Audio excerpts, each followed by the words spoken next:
A imagem da capa é da série Vikings, da Netflix. Uma série que eu acompanho há alguns anos. E no penúltimo episódio da quinta temporada, Flock, um dos personagens, ele, após a tentativa de querer criar uma nova comunidade em um local inabitado, ele percebe a depravação humana, que não importa para onde o ser humano vá, ele é sempre o mesmo, com suas ambições, sede por poder, sede por status. E Flock se decepciona, porque ele quer um mundo em que não precise de espadas, um mundo que não tenha ambições, mas ele serve deuses nórdicos que aspiram à ambição, à violência, o poder, o domínio. Flock, em dado momento, após todo o seu abatimento, adentra uma caverna na expectativa de encontrar os seus deuses e, para sua decepção, ele se depara com o símbolo do cristianismo, que é a cruz. Flock detesta cristãos, mas nós podemos tirar algumas aplicações, provavelmente para quem acompanha a série e não tem uma cosmovisão cristã, possa achar que eu estou forçando a barra, mas eu estou tentando trazer uma reflexão dentro de uma cosmovisão cristã como a minha. Eu vejo que Flock se abateu por concluir que todo o sistema ético que ele gostaria de implementar nesse novo mundo é típico do cristianismo, onde existe transformação de dentro para fora. Esses são os túneis que só são comuns àquele que tem Cristo. O túnel da alegria. E por que eu estou falando isso? Porque a gente pode se deparar, como esse título que eu dei a essa reflexão de hoje, Cavernas Escuras do Abatimento. John Piper diz, são, na realidade, túneis conduzindo aos campos de alegria. Cavernas escuras do abatimento são, na realidade, túneis conduzindo aos campos de alegria. Essa é uma frase do John Piper, do seu livro Incredulidade, no capítulo em que ele discorre sobre o abatimento. Na terça-feira, nós iremos começar uma nova série, onde a liderança espiritual da nossa igreja estará compartilhando reflexões a partir da leitura dos capítulos do livro do John Piper, Coronavírus e Cristo. Então, toda manhã nós iremos enviar o áudio da leitura do livro, que foi publicado pela editora Fiel e está disponível também no canal do Ministério Fiel.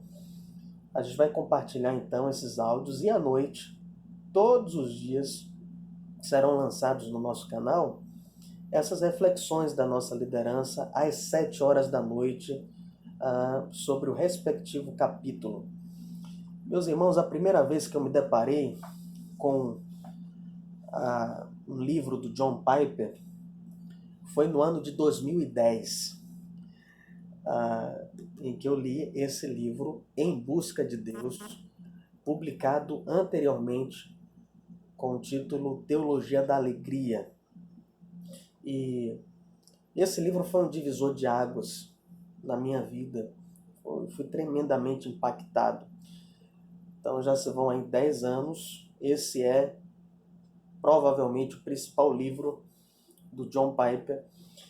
E é muito importante a gente estar encorajando leituras de bons livros, de bons teólogos, pastores, como o John Piper.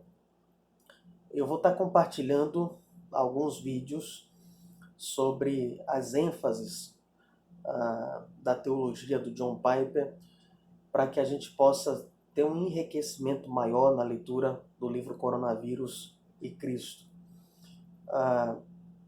Irmãos, é muito importante a gente ver esses homens que Deus tem levantado na nossa geração como gigantes pela graça de Deus, homens que nos ajudam quando a gente monta em seus ombros a ter uma percepção das Escrituras muito mais profunda. E eles são ferramentas de Deus para nos encorajar a ver o valor das Escrituras e sobre a imensa necessidade que temos do Espírito Santo para descortinar a nossa visão e nos iluminar na compreensão da sua palavra. Eu intitulei essa reflexão Cavernas Escuras do Abatimento.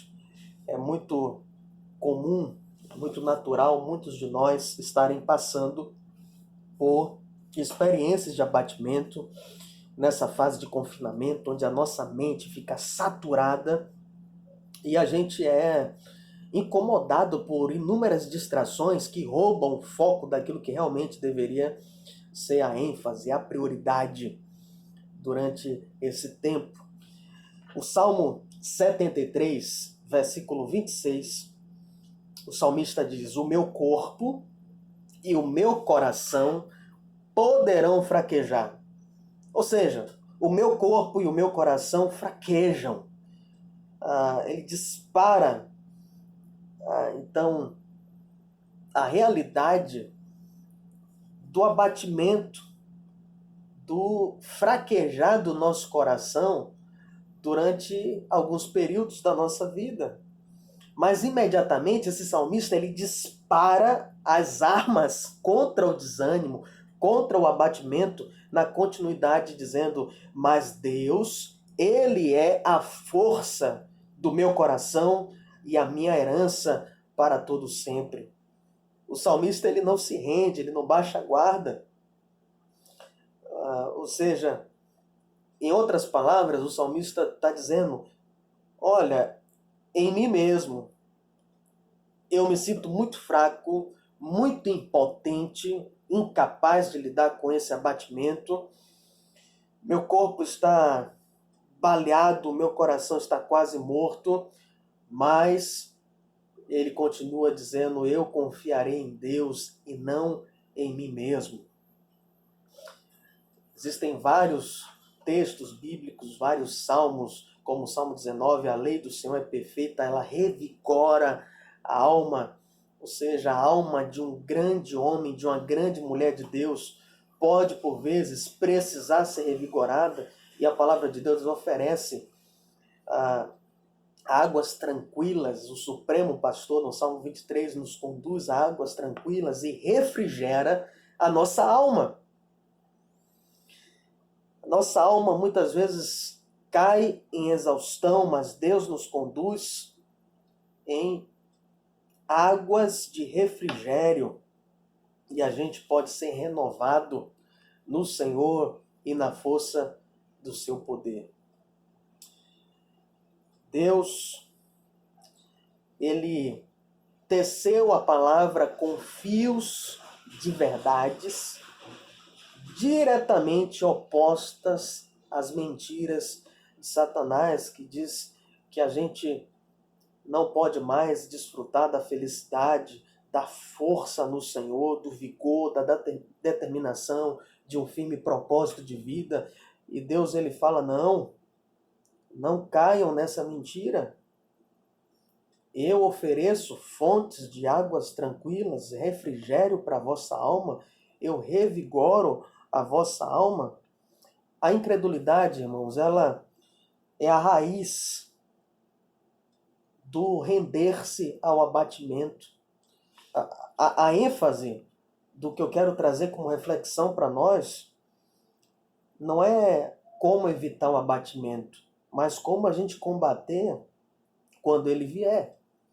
Nós estamos totalmente susceptíveis a cair em abatimento, mas a palavra de Deus, ela nos oferece armas, munição para pelejarmos contra o abatimento.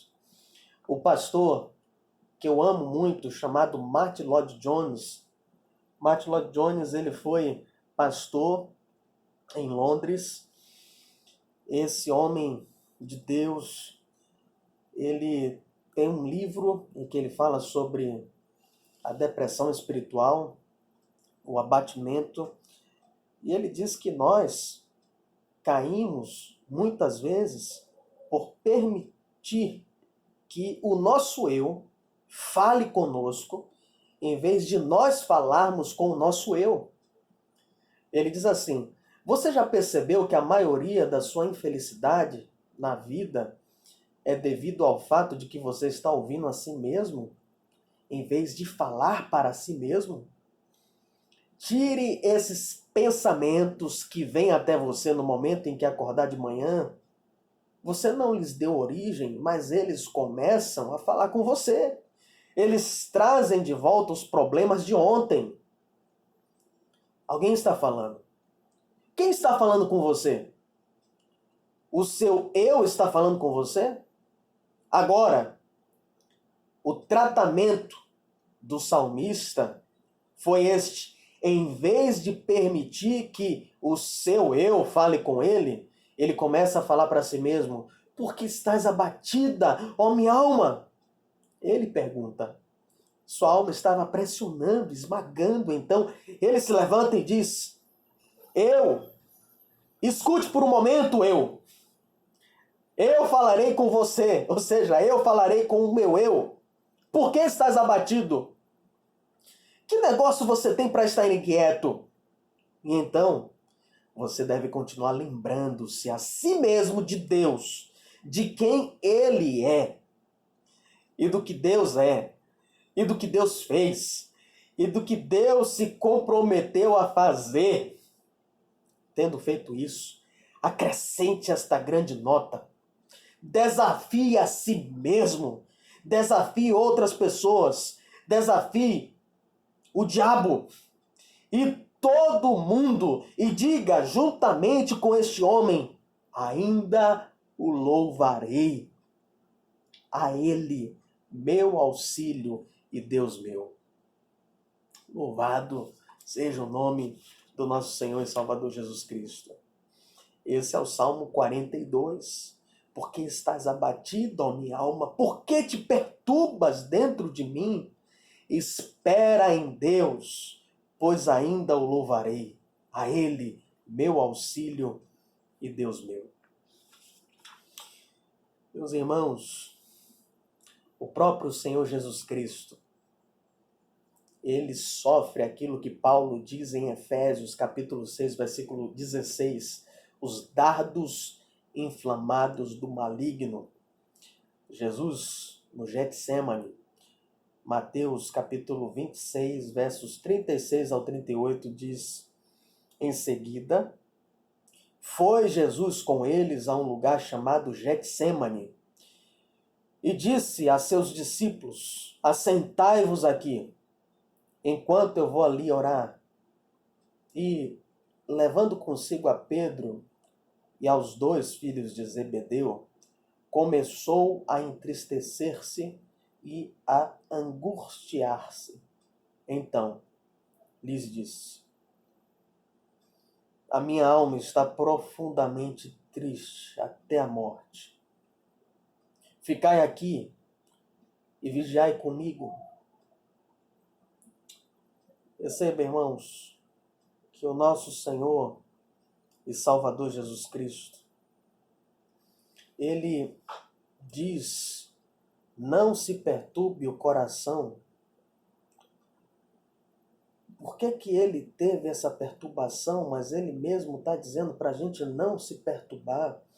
Pare para entender por um momento o seguinte, que o que Jesus está querendo dizer é que os discípulos, eles podem ceder, eu e você pode ceder ao abatimento, render-se ao abatimento sem resistência nenhuma.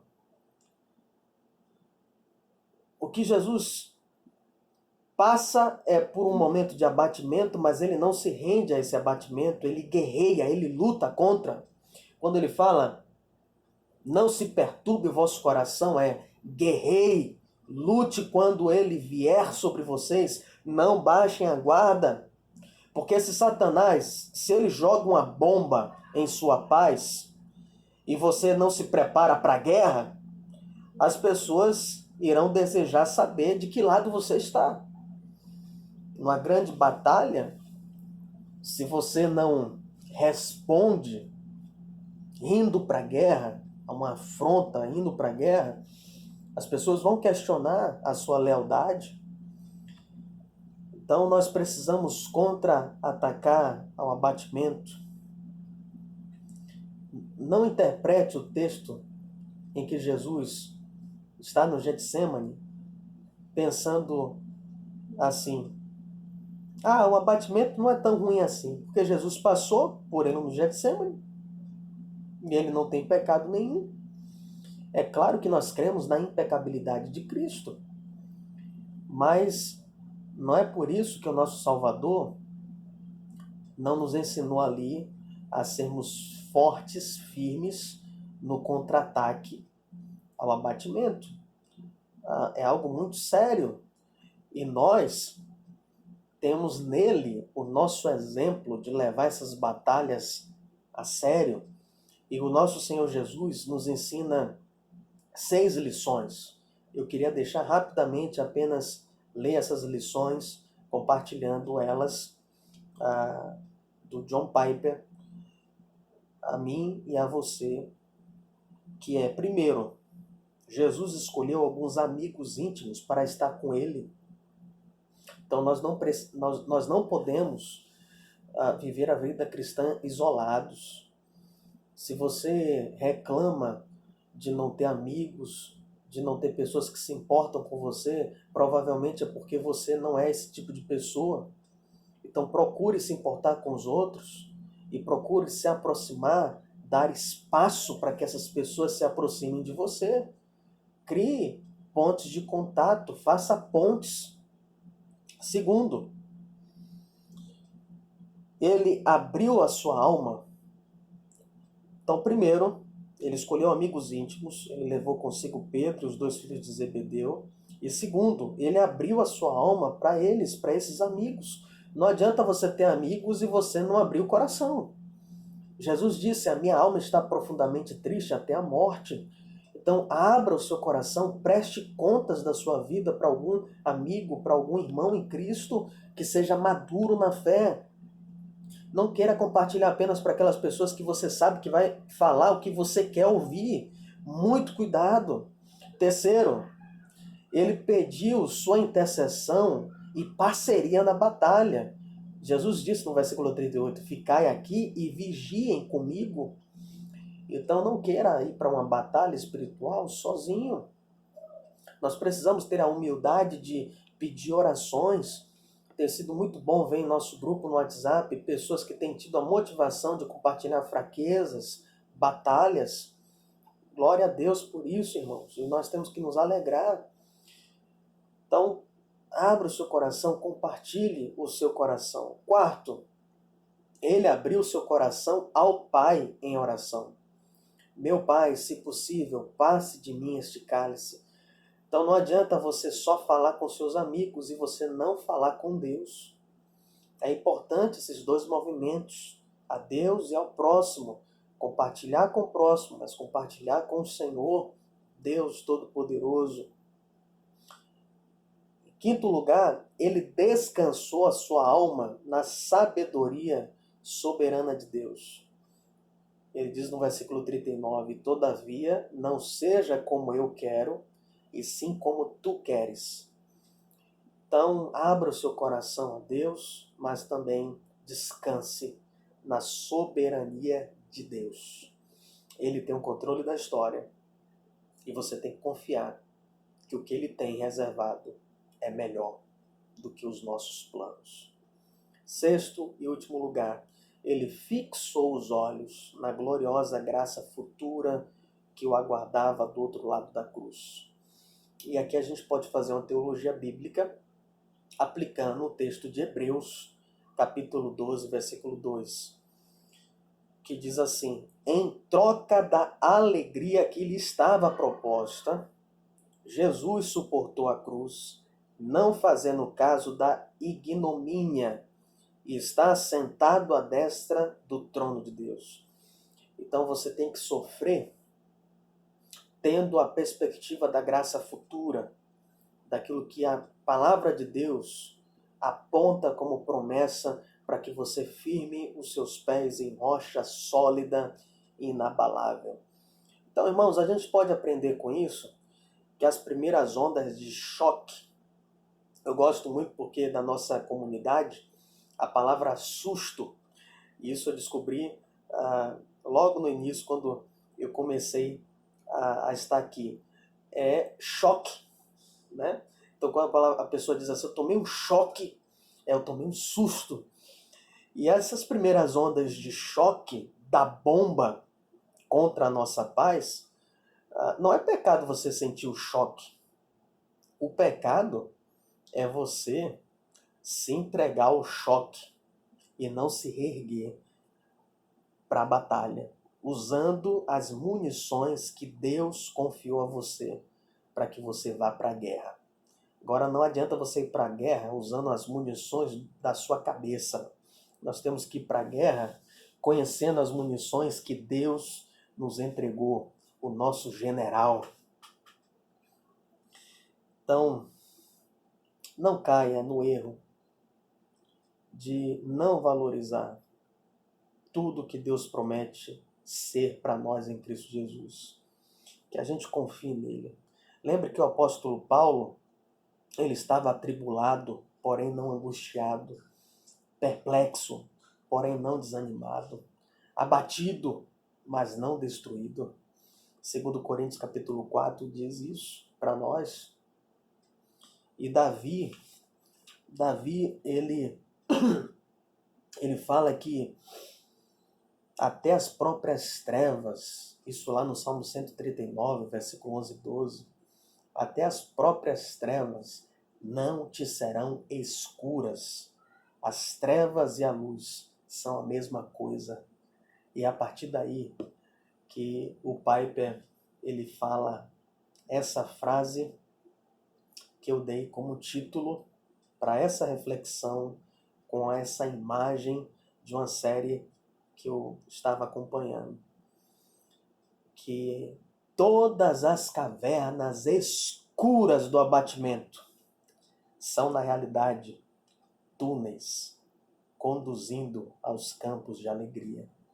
Que Deus te ajude e me ajude a guerrearmos seriamente contra o abatimento, porque eu e você somos fracos, mas o Senhor nos deu os recursos nele para a gente guerrear e não se entregar ao abatimento.